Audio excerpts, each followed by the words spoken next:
পলাশের বউয়ের দোষ বেশি, কিন্তু পরিবারও কি নিষ্পাপ? শাশুড়ি কি সমান দোষী নয়?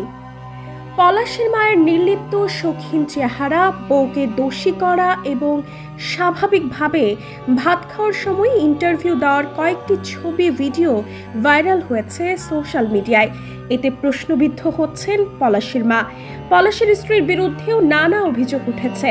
শ্বশুরবাড়ির সম্পদে লোভ, পলাশকে মানসিকভাবে নির্যাতন, এমনকি পরকীয়ার অভিযোগও রয়েছে।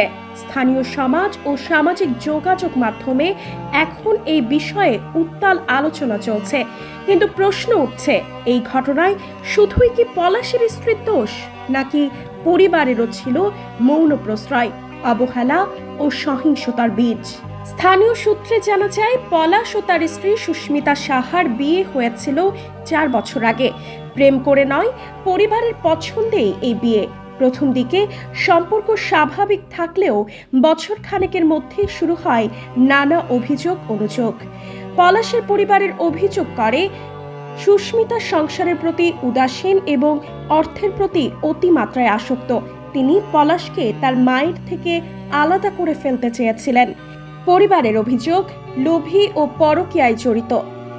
পলাশের ভাই নন্দলাল সাহা বলেন, সুস্মিতা আমাদের ভাইকে একেবারে পাল্টে দিয়েছে। সে শুধু টাকার জন্য বিয়ে করেছে। এখন বলে বাবা মায়ের কোনো খরচ পলাশ বহন করবে না। আর পরকীয়ার ব্যাপারে তো গ্রামের সবাই জানে। এই অভিযোগের পক্ষে নানা স্ক্রিনশট ও অডিও ক্লিপ স্থানীয়ভাবে ঘুরছে, যেগুলোতে সুস্মিতার এক অচেনা পুরুষের সঙ্গে ঘনিষ্ঠ সম্পর্কের ইঙ্গিত রয়েছে। তবে এগুলোর সত্যতা নিশ্চিত করা সম্ভব হয়নি। সুস্মিতার জবাব, আমি স্রেফ বলির পাঠা। অন্যদিকে সুস্মিতার দাবি, তাকে প্রতিনিয়ত শ্বশুরবাড়িতে অপমান ও সন্দেহের চোখে দেখা হতো। সে বলে, বিয়ের পর থেকে শাশুড়ি আর ননদের সঙ্গে সম্পর্ক কখনোই ভালো ছিল না। পলাশও পরিবারের কথায় উঠা বসা করত, কোনো কিছুই নিজের মতো সিদ্ধান্ত নিতে পারত না।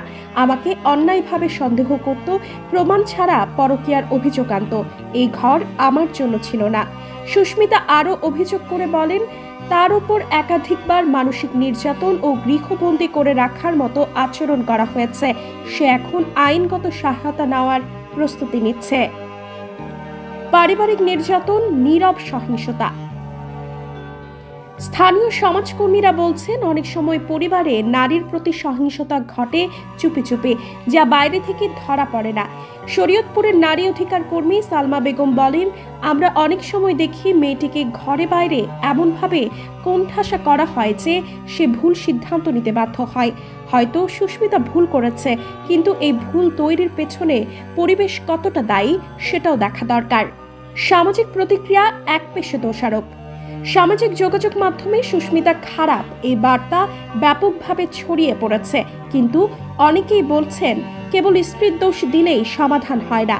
পলাশের পরিবারও যদি শুরু থেকেই মধ্যস্থতা, ভালো ব্যবহার এবং পারিবারিক শ্রদ্ধার পরিবেশ তৈরি করত, তাহলে হয়তো এই সম্পর্ক এভাবে ভাঙত না। বিশেষজ্ঞের মত, দোষ নির্ধারণে সময় ও সত্য জরুরি। মানসিক স্বাস্থ্য বিশেষজ্ঞ ডাক্তার রেজওয়ানা কবির বলেন, একটি সম্পর্ক ভাঙার পেছনে একাধিক কারণ থাকে। শুধুমাত্র একজনকে খলনায়ক বানানো, বিশেষ করে প্রমাণ ছাড়া, এটা অত্যন্ত বিপজ্জনক ও অবিচারমূলক। সম্পর্ক বিশ্লেষণ করতে হলে উভয় পক্ষের বক্তব্য এবং প্রেক্ষাপট জানা জরুরি। প্রতিফলনের সময় এখন।